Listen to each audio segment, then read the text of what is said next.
Assalamualaikum warahmatullahi wabarakatuh. Halo teman-teman semua. Kali ini saya sendiri Nizma, rekan saya Wida dan juga Salma. Kali ini kita akan berdiskusi tentang pemikiran para tokoh pendidikan Islam dan juga organisasi Persyarikatan Muhammadiyah. Ya, tentunya ini adalah pemenuhan tugas ujian akhir semester mata kuliah Filsafat Pendidikan Islam yang diampu oleh Bapak Dr. Supala MAG.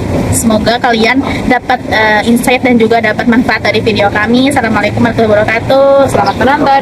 Oke, kali ini kita akan diskusi terkait juga para tokoh pendidikan Islam, bagaimana mereka melakukan pendidikan, tujuan, kehidupan, kurikulum, akhlak, terus dan lain sebagainya.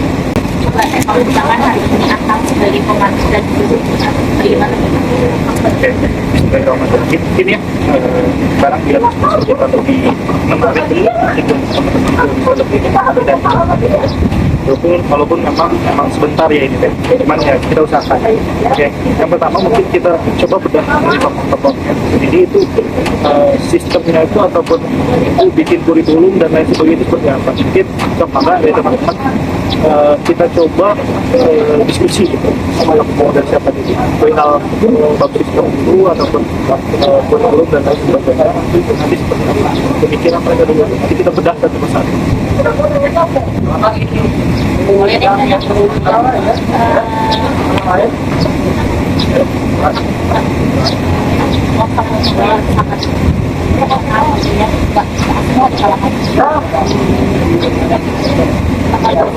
nggak tahu bagaimana cara beliau meningkat.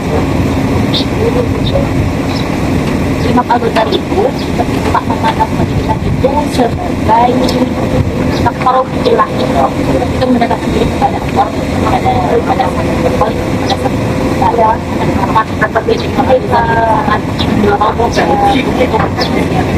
gitu ya,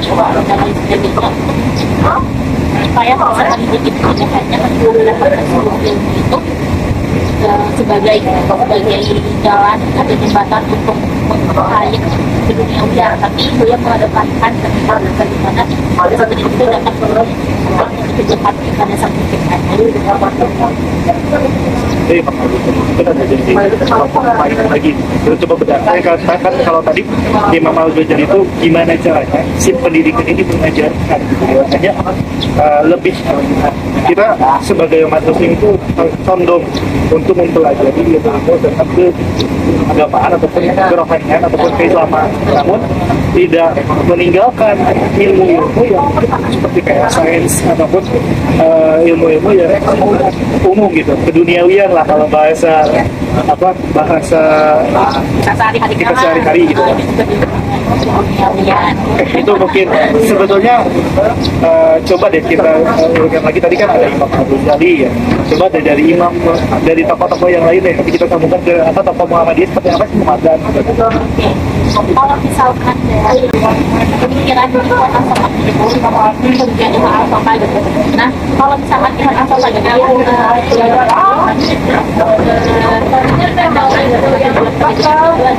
hampir sama sebetulnya sama Al-Ghazali tentang penyucian jiwa dan juga pencapaian kesempurnaan manusia, kebahagiaan akhirat gitu lewat perpaduan antara agama dan juga filsafat. Nah, mungkin perbedaannya kalau misalnya Imam Al-Ghazali itu kan memadukan antara sains dan ilmu.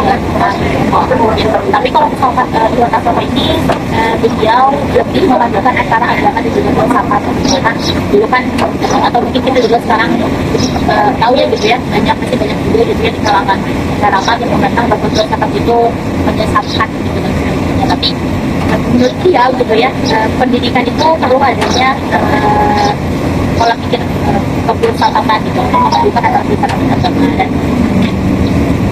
menyampaikan bahwa filsafat dan agama itu bukan sebuah pertentangan, melainkan sebuah perpaduan untuk peserta didik itu dapat mencapai kerohaniannya gitu kan, mencapai kesucian jiwanya dan sebagainya. Kemudian selanjutnya ada Ibnu Khaldun. Ibnu Khaldun itu kalau dalam tujuan pendidikan itu boleh memandang bahwa peserta didik atau juga pendidikan beliau itu membentuk kemahiran ini bukan sekadar sebuah hafalan aja, tapi apa yang peserta didik dapatkan gitu ya, dapatkan itu dapat jadi sebuah karakter, dapat jadi sebuah nilai gitu, bukan hanya hafalan semata gitu. Ada perbedaan itu dengan Khaldun dan juga Ibn Asaba dan juga Abdul Jaliyah terkait dengan ilmu itu. Nah, kemudian tokoh selanjutnya itu ada Muhammad Atiyah Al-Adrani gitu ya, pada abad ke-20 gitu. Kayak beliau itu kan pendidik modern di Mesir ya, penulis juga Antartida atau Islamiyah gitu. Nah, tokoh modern pendidikan ini gitu, beliau memandang bahwa tujuan pendidikan itu sekurang-kurangnya itu ada 5 gitu. Yang pertama itu tentang pembinaan akhlak mulia. Terus yang kedua persiapan kehidupan dunia dan juga akhirat. Terus yang ketiga itu persiapan mencari rezeki, dan yang keempat itu menumbuhkan semangat ilmiah, dan yang kelima itu yang terakhir adalah mencetak peserta didik sebagai seorang yang profesional dan juga berakhlak mulia gitu, terakhir. Nah, selanjutnya yang sering banget kita dengar gitu ya di ketika pembelajaran gitu, jadi ketika mendengar tokoh ini yaitu Syekh Nafi Karatas itu beliau memandang bahwa tujuan pendidikan itu sebagai aktif itu ya membentuk adab gitu ya, kayak kita sering banget mendengar tentang adab, dahulukan adab sebelum ilmu gitu, terus kayak adab di atas ilmu dan sebagainya. Nah ini tuh jadi dasar gitu, jadi dasar pemikiran daripada Syekh Nafi Karatas gitu terkait dengan pendidikan. Beliau itu mengedepankan tentang pembentukan adab, pembentukan karakter untuk peserta didik sebelumnya. Terus yang keenam itu ada Muhammad Abduh. Muhammad Abduh itu bertujuan atau beliau memandang bahwa tujuan pendidikan itu membebaskan akal gitu, akal manusia dan juga ketaklidan gitu. Ketika kita berbicara tentang taklid itu kan, taklid itu mengikuti tanpa tahu gitu ya, dasarnya apa gitu ya, dasarnya apa. Nah, tujuan pendidikan daripada Muhammad Abduh ini, beliau itu mengedepankan untuk kita itu tidak takut, tapi kita tahu dasarnya apa gitu. Dan dasar kita cuma dua, Al-Quran dan juga As-Sunnah.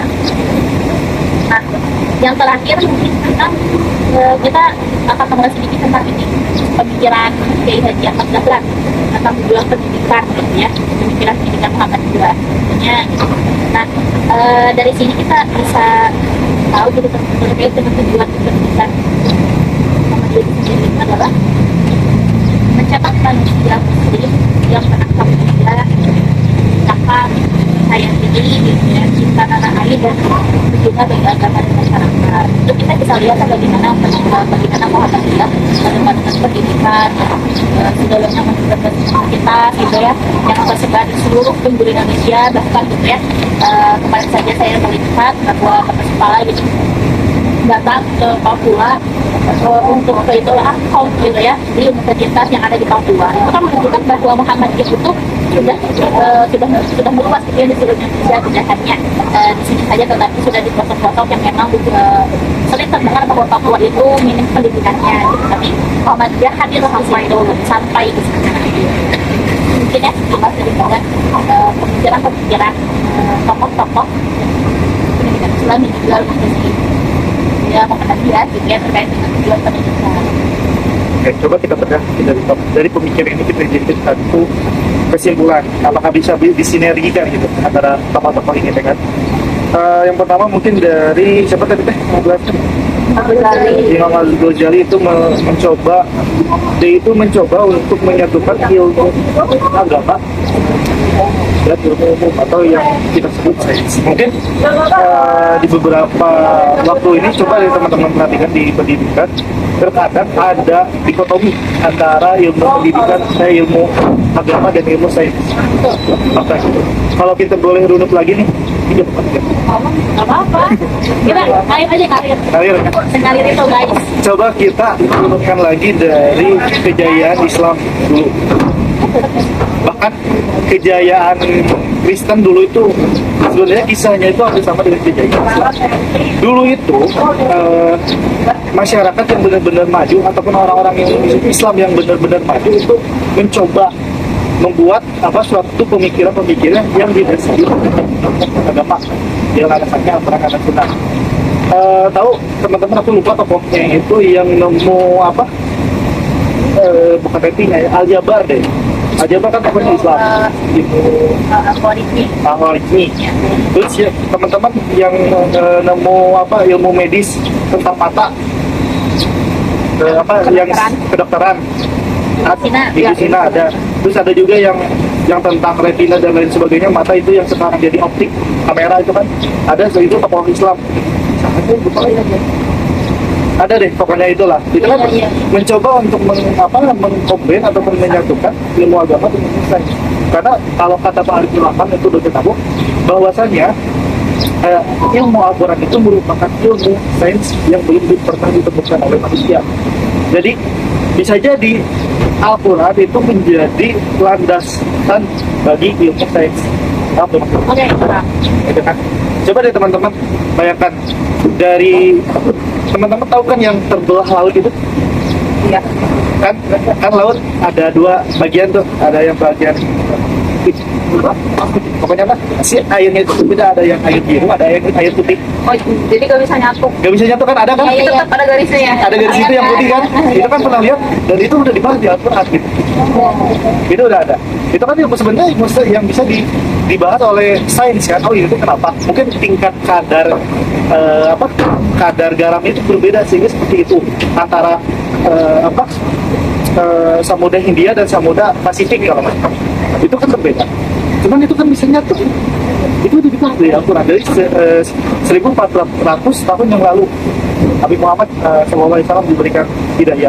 Terus ada lagi ilmu-ilmu tentang ekonomi. Teman-teman tahu nggak ilmu yang di Al-Quran yang paling dibahas, yang paling banyak itu apa? Utang. Kata. Terus apa lagi? Itu kan surat Al-Baqarah ayat 82. Itu kalau di ilmu ekonomi itu pakai banget. Karena di situ ada tentang akuntansi, pencatatan. Kalau kita di bidang akuntansi sendiri bilang ada namanya aduan apa ya gitu. Aduan akuntansi itu untuk akuntansi kalian membutuhkan kayak itu. Cuma dicoba dengan hadis, sehingga dipakai dengan keilmuan yang umum. Itu nanti ibadah kayak suka. Itu banyak, sehingga yang memang harus disatukan sehingga Islam itu. Coba deh, dulu ketika Islam ada di zaman jaya-jayanya, jaya gitu. Ingat apa jaya-jaya? Iya, Mem. Iya. Ya, habis kenapa? Itu kan jaya lagi jaya-jayanya dari ulama-ulama tersebut yang mungkin mempunyai teknologi tersebut. Itu menyatukan antara ilmu agama dan Al-Quran. Namun di situ setelah dari generasi itu sekarang generasinya meninggi atau bikin ataupun memisahkan memisahkan antara ilmu agama dan ilmu sains. Coba deh teman-teman lihat di pesantren-pesantren sekarang. Itu dimulai dari abad ke-18 kalau nggak salah. Pas setelah 18 setelah itu juga ada Turki Utsmani.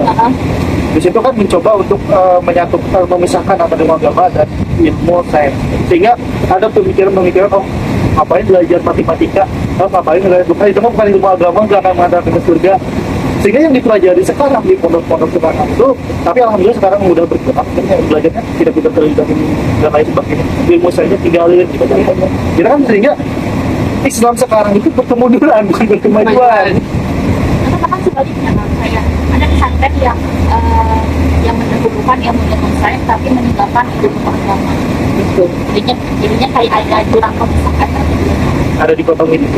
Sehingga ya, sekarang sekarang kita coba langsung runut ke berapa tokoh. Coba tadi ada yang 7 tokoh lagi mungkin yang kita bahas, kan 8 ya? Kita 7 sama Kiai Dahlan 7. Tadi ada 6 lagi. Jadi tadi kan ada yang tidak mendahulukan hafalan dan lain sebagainya. Mungkin memang kalau kita lihat dari aku coba satuin ke kurikulum yang merdeka dulu ya, yang bapak pendidikan sekarang yang sedang dipenjara gitu. Ya, Pak Adi. Dulu kan itu mencoba untuk kurikulum merdeka itu bagaimana si potensi anak-anak tersebut bisa tergarap. Karena yang aku tahu bahwasanya manusia itu tidak semua bisa menghafal. manusia tidak bisa semua memahami gitu. Memang harus ada titik-titik kemampuan dia itu di mana. Potensinya berbeda-beda. Potensinya berbeda-beda gitu kan. Coba deh teman-teman, ada beberapa, sekarang bukan aku menyalahkan yang hafalan ya, berapa berapa ribu orang yang tahfidz sekarang, berapa ribu orang yang punya hafalan, namun dia tidak pahami Al-Qurannya. Dihafal saja, tapi tidak memutuskan itu semua orang, enggak. Itu beberapa orang. Masa ada tahfidz kita di masjid, dari kasus di Garut dulu itu, kalau teman-teman tahu, kan itu berarti tanda dari karakternya ya. itu tidak paham gitu kan. Karena pada aslinya itu memang tidak semua bisa dipaksakan untuk dipaham gitu. Sehingga ya tadi harus dicoba. Yang kedua itu yang 5 itu tuh siapa sih kalau nggak salah, 5 sifat, bukan 5 sifat, 5 pendapat tentang pendidikan. Yang tadi ada yang apa, itulah teman-teman. Aku deh minusnya babari lupa Lupa juga. gitu. Dari situ mungkin harus dasar dengan pemahaman keilmuan yang mungkin memang harus didasari dengan kemampuan juga gitu. Karena coba deh teman-teman lihat, teman-teman bayangin deh, pas sahabat-sahabat Rasul kan itu berbeda-beda ya. Ada yang kaya, ada yang seperti Ali yang gitarannya gitu dengan puitisasinya yang indah itu kan. Ada Bilal yang apa, misalnya di masjidan adaan gitu kan. Terus ada Umar ya, kalau yang bisa perang gitu. Iya. Umar bisa perang kan, itu komen gitu sekarang. Tapi sekarang di pendidikan rata-rata biasanya disamakan semua. Harus hafal ini, harus hafal itu gitu kan. Sedangkan kita bisa, walaupun dengan dalih itu menjadi dasar, menurut aku sendiri kemampuan manusia itu harus dibentuk, potensi manusia itu harus dibentuk diri gitu. Gak bisa dipaksakan gitu. Gitu kan? Memang harus ada apa? Memang aku sendiri walaupun alam soal ini benar atau salah, tapi yang aku pikirkan langsung runut deh. Sebenarnya kan hampir sama itu, menyatukan agama dalam hati, jiwa dan lain sebagainya, itu hampir sama semuanya teman-teman. Cuman emang beda-beda dikit. Ada satu yang itu, yang salah satu tokoh tadi yang keempat atau itu yang mencoba untuk menunjukkan adab dibandingkan ilmu. Atas itu penting teman-teman. Dalam mencoba untuk membuat anak didik kita itu ada betul-betul. Karena kenapa teman-teman? Banyak sekarang orang-orang yang berilmu sombong. Banyak orang-orang yang berilmu tidak menghargai orang lain. Bahkan banyak orang-orang yang berilmu korupsi. Kalau itu orang-orang yang korupsi itu, orang-orang yang berjahat itu, dia itu berilmu. Supaya dia tahu. Jadi itu mungkin harus diarahkan dulu. Makanya sebelum dari adab, mungkin harus dikenalkan dengan why-nya dulu kan, kenapa dia harus beribadah. Karena prinsipnya kita teman-teman, aku ngambil dari salah satu ustaz tokoh di Indonesia. Jadi adab itu terbentuk dari ketauhidan yang paham dan apa, urutannya gini ya. Yang pertama itu yang harus dipahami oleh manusia sejak kecil itu, yang pertama banyak tauhidnya, kenapa dia menyembah Allah, kenapa dia harus menyembah, kenapa harus ini. Jadi pertanyaan dari kenapa sehingga dia paham. Terus setelah itu maju ke step selanjutnya, ke ibadah. Kan jadi kalau ketika kita udah paham semua itu, unsur-unsur dasar-dasarnya untuk ibadah pun kita akan paham. Fondasinya diperkuat. Kita ibadah pun jadi tahu gitu, ini kita tuh ngapain sih kayak gini. Dan setelah itu, setelah ibadahnya benar, maka adab itu akan terbentuk dengan otomatis. Hal pertama seperti itu. Karena kan aku ingat Allah pernah bilang, bahwasanya ketika kamu diperbaiki sholatmu, maka Allah akan memperbaiki hidupmu. Nah itu faktor. Kadang-kadang mikir, oh itu nanti sholatnya tidak benar gitu, nyampe aku sedikit atlet gitu kan. Kan itu jadi gimana ya? Jadi satu hal yang otomatis ada di dalam diri kita. Itu mungkin ya. Nah dari adab, makanya sebelum dari pendidikan itu maju ke step-step selanjutnya, secara memahami ketaatan. Mungkin sekarang kita harus mencoba memahami tauhid dulu dan apa, beribadah dulu, ada langsung ke mengisi ilmu-ilmu yang hadir, baik itu Islam maupun ke duniawian. Sehingga kita paham.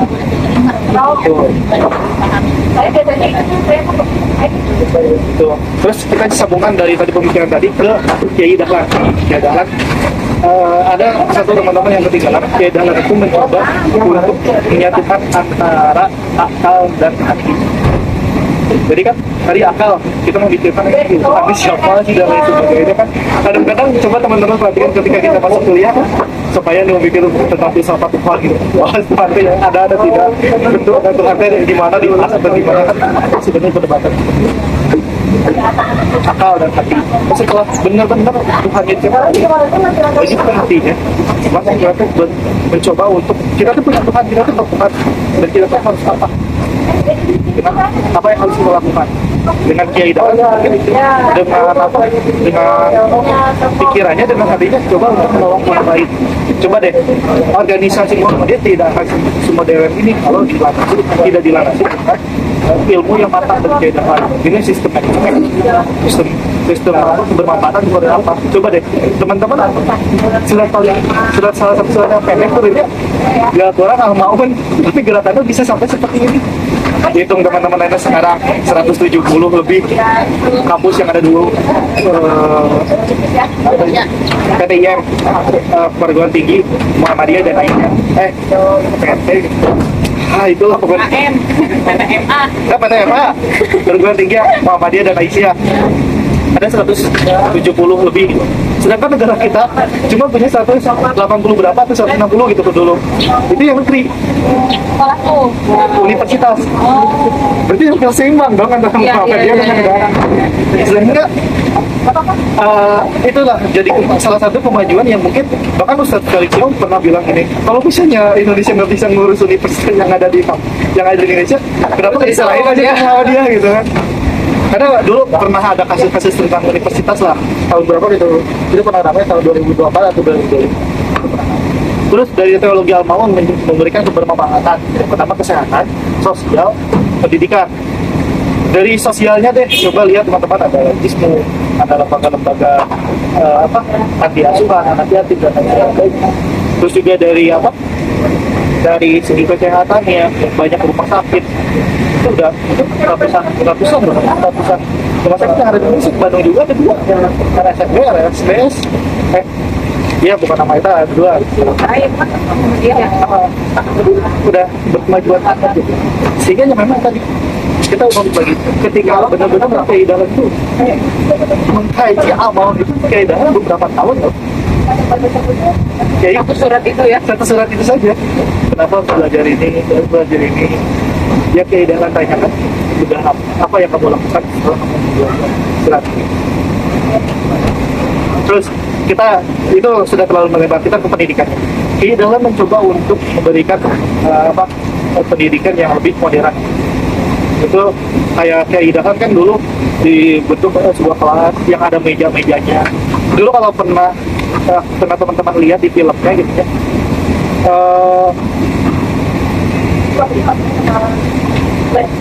Kiai Dahlan dulu pernah diperangi oleh orang-orang yang hidup ya, bukan diperangi, lebih dibenci ya, si kafir, Kiai kafir.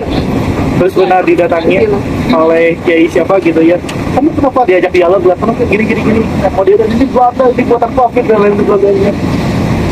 Terus juga memang semodern itu ya. Dulu Kiai Dahlan itu selain dari memberikan pemikiran, dia juga memberikan seluruh energinya, tenaganya, bahkan hartanya. Dulu ketika ada krisis lah di Muhammadiyah itu, Kiai Dahlan itu didedikasi ada satu filmnya merah gitu. Udahlah, bukan namanya, nanti teman-teman cari di YouTube atau aku coba kasih linknya kita lewat iklan aja. Jadi kebingungan kayak bahkan beliau itu mencoba untuk mengikhlaskan semua harta dengan kelogoan istrinya. Tahu istrinya siapa?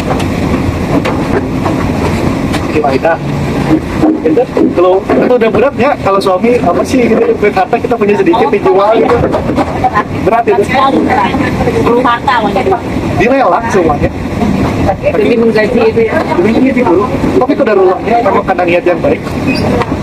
Itu barang semua dilelang, tapi dia orang yang melelang itu yang membeli itu tidak membawanya. Jadi jatuhnya sumbangannya, bahkan ada mobil. Dari situ dimulai, setelah ada mobil itu dimulai era modern Muhammadiyah. Ada mobil untuk operasional Muhammadiyah itu sudah dilarik di sistem pendidikannya ada kebaikan. Kalau misalnya di Jogja dia selama dia di sepatu baik. Terus juga begitulah panjang. sebelum daripada jauh dari pemikiran itu mungkin kita coba bahasan yang lain dari kurikulum atau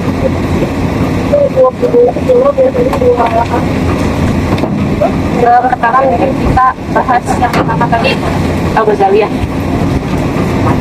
tentang metode yang diterapkan sama beliau.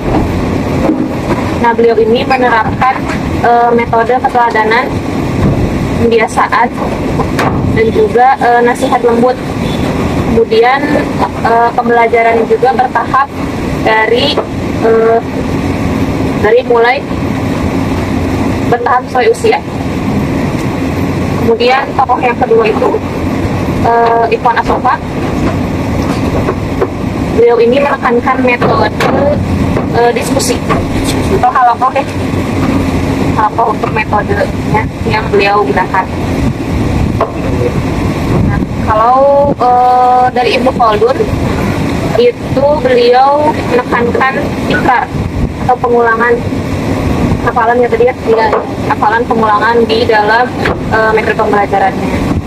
Kemudian dari Muhammad Ad-Diya Al-Doshi itu metodenya sama ya, keteladanan, nasihat, itu metode yang beliau gunakan.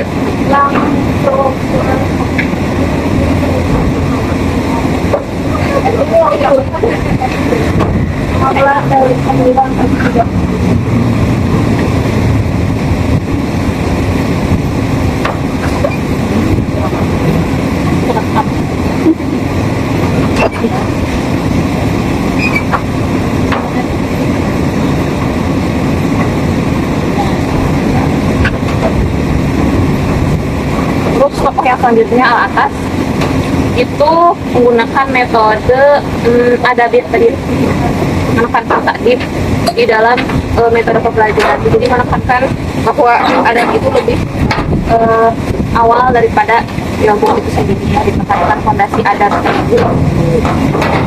Kalau Muhammad Abu itu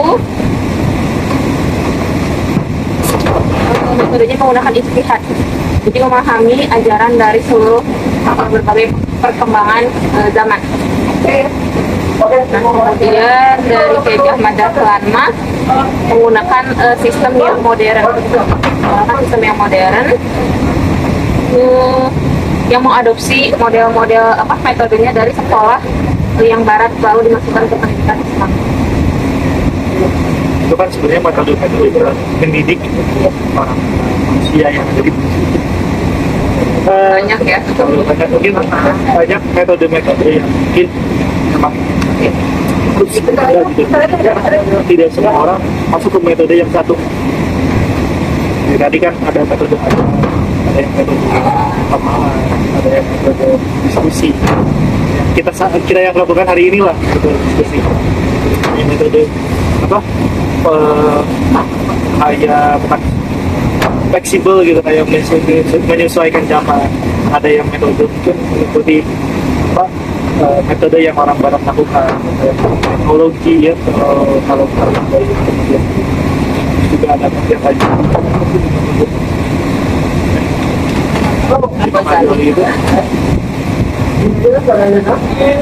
Keteladanan, Ya, kebiasaan.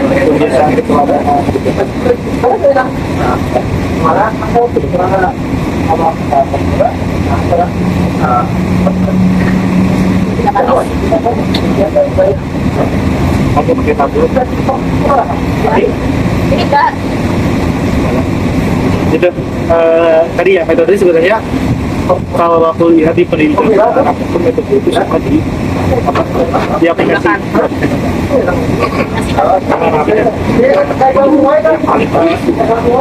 Kemudian tadi memang pada dasarnya manusia itu harus mencoba untuk bisa menghafal juga sebetulnya, tapi dengan sadar tentang dari metode hafalan itu, metode keteladanan tadi kita harus kan kita apa ya, kalau misalnya ada yang menyebutkan salah satu sering diberi seliburan di sosial media, bahwasanya kita seperti guru. Kalau model kayak siapa? Langsung ya. langsung ya terprovokasi. Betul sih. Terus juga tadi keteladanan ada, tadi kan aku bilang ada penting banget ya. Terus modernisasi sama fleksibilitas untuk melihat zaman, sehingga memang kadang-kadang kenapa ada yang banyak orang yang berkata bahkan Indonesia itu ada yang benar tidak fleksibel. Coba deh teman-teman, kalau teman-teman di fakta mungkin teman-teman tidak, coba teman-teman di kampus ada beberapa produk-produk yang produk-produk yang tidak diperbolehkan satu ingin menggunakan komputer atau lain terhadap ini juga tidak mau habis karena banyak faktor yang melakukan. Yang pertama mungkin melakukan, yang kedua mungkin buat orang seperti itu. Terus beberapa teknologi itu menghancurkan orang. Cuman kan hal-hal yang seperti itu menjadikan suatu ironi lah. Jadi ketinggalan banget. Coba ya teman-teman, kalau teman-teman sudah pernah dengar beberapa teman-teman kita juga yang keluar kadang-kadang dia tuh kaku pakai HP teh, ataupun nggak kaku berlebihan pakai HP-nya. Kalau pasar gitu kan, bikin SW-nya tuh statusnya tuh jangan-jangan Apal banget. kan itu lantik saya tuh malah gue gitu kan. Terus ada yang kaku tentang laptop. Oh ini harus gimana belajar ngulang lagi kan, kadang-kadang ada yang harus lagi ya. ini itu tidak fleksibel. Kenapa orang Indonesia banyak fleksibel? Orang lain udah teknologinya apa tuh ya? Di Indonesia masih mendat-mendat di HP. Sampai tidak terkuasai semua gitu kan. HP juga jadi kita yang dikendalikan oleh HP, bukan kita yang dikendalikan HP. Ini ya, tadi itu ya. Oke, kasus lagi nih teman-teman. Yang tadi keteladanan. Memang keteladanan ya. Tapi kebebasan berpikir yang tadi biar tidak taklid buta yang oleh Islam juga supaya kita punya dasar banyak institusi pendidikan yang menjadi pelaku dari yang jadi siswanya itu baru dari berbagai keseharian pesantren mahasiswa terlibat itu kayak yang pertama mungkin bisa kita lihat bahwa ini ilmu pendidikannya yang pertama kurang, itu dia mereka tidak punya dasar sehingga mereka yang mengikuti aja tuh kiai-kiai jadi sedangkan kiai-nya membaluti semua apa yang dia katakan itu dengan nafsunya tidak terkontrol, sehingga menurut aku ilmu kayak apa edukasi seperti itu penting. Beda halnya dengan edukasi kitab itu, apa ada salah satu kitab yang membahas itu itu babnya masalah bab itu masalah bab suami itu harusnya kan harus dipelajari loh. Iya. Ada jadi disalahgunakan gitu. Sehingga memang harus ada adaptasi dalam pendidikan ini, harus ada perbaikan pak. Nah, mungkin perbaikan harus dengan apa? Nggak perlu. Jadi ada kalau semua tadi udah jelasin ada semua agama bukan bisa doa. Nantinya menjadi itu pembagian itu menjadi dua. Jadi ada yang bukan yang semua disebutkan bahwa yang dua itu ada yang pertama terakhir yaitu wajib bagi muslim iman juga isinya teh tentang ilmu yang akidah, dia itu bisa kita ilmu agama ya, akidah dan akidah itu ada Al-Quran, dia berarti ilmu agama ya. Terus yang kedua ditemu sains tadi, yaitu ilmu kedokteran, matematika, dan kayak gitu kan. Jadi itu tuh harus terpadu, harus Dua hal itu ya, terus dipadukan dengan iman.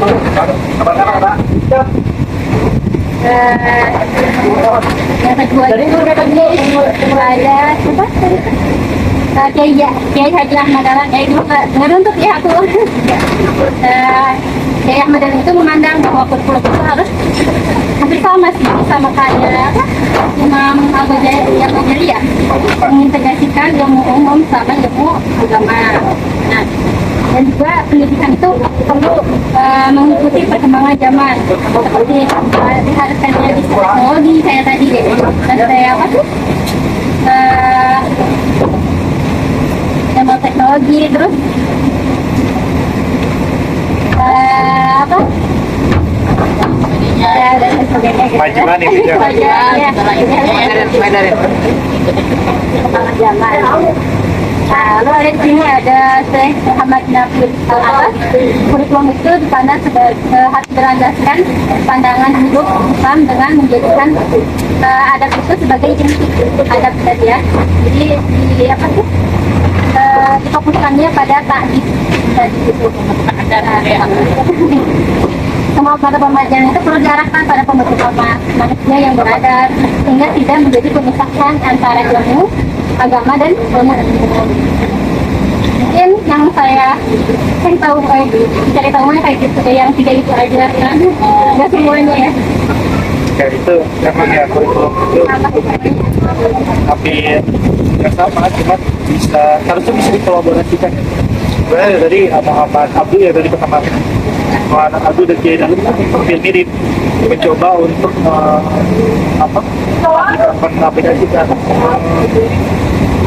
kombinasikan antara ilmu agama, ilmu sains, ilmu teknologi dan lain sebagainya itu menjadi satu kesatuan ilmu yang mungkin bisa diterapkan sehingga umat Islam itu berkemajuan. Terus juga dari penting juga dari pencarian ilmu tersebut, modernisasi tersebut, kedalaman ilmu tersebut ada yang lebih penting, adab. Adab itu bisa mengajar kita banyak hal, dari kita peduli terhadap manusia, dari kita tidak mencoba untuk mengorbankan orang lain, dari kita mencoba untuk tidak memusuhi orang lain, yang merawat dan adab. Tapi ya tadi sebetulnya aku mau agak klise ya tadi perihal adab itu harus dijulukan. Tapi bagi aku sendiri adab itu harus menjadi dasar. Adab itu harus dicoba untuk ditanamkan dengan ilmu yang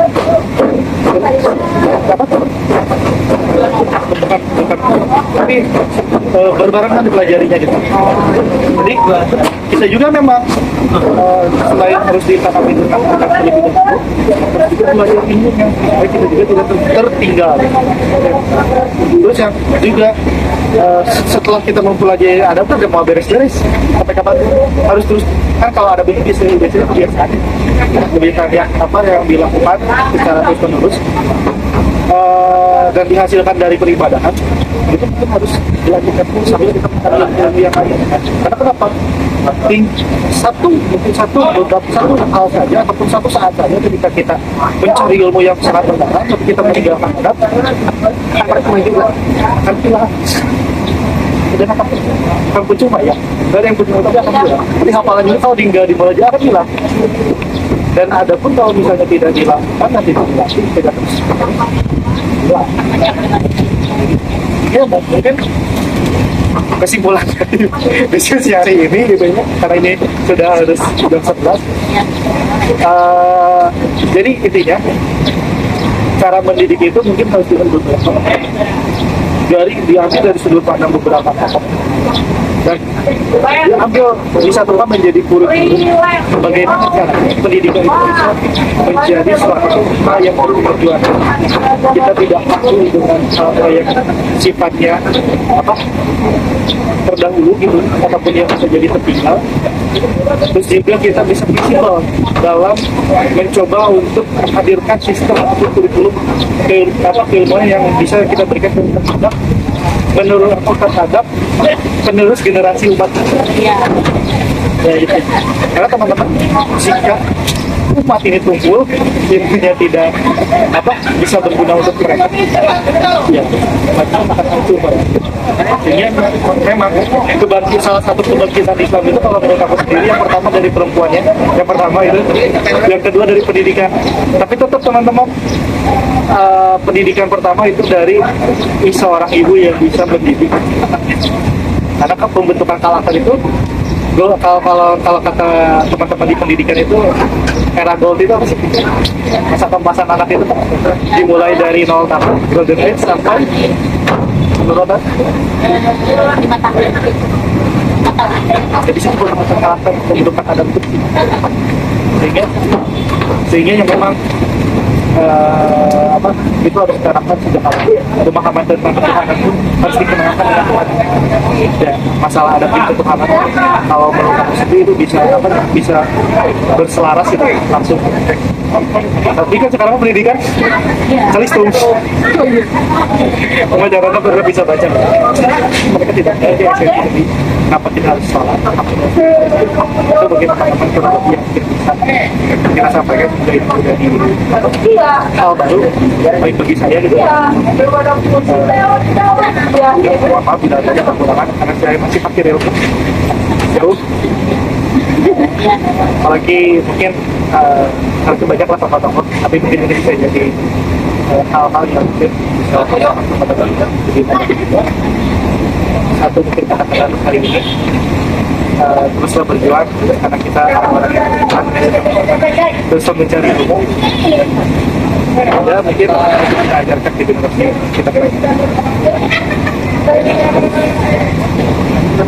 Baik teman-teman, dan sebelumnya kami ucapkan terima kasih kepada kami atas diskusi kali ini. Semoga bermanfaat khususnya bagi kita masing-masing dan juga bagi teman-teman yang lainnya.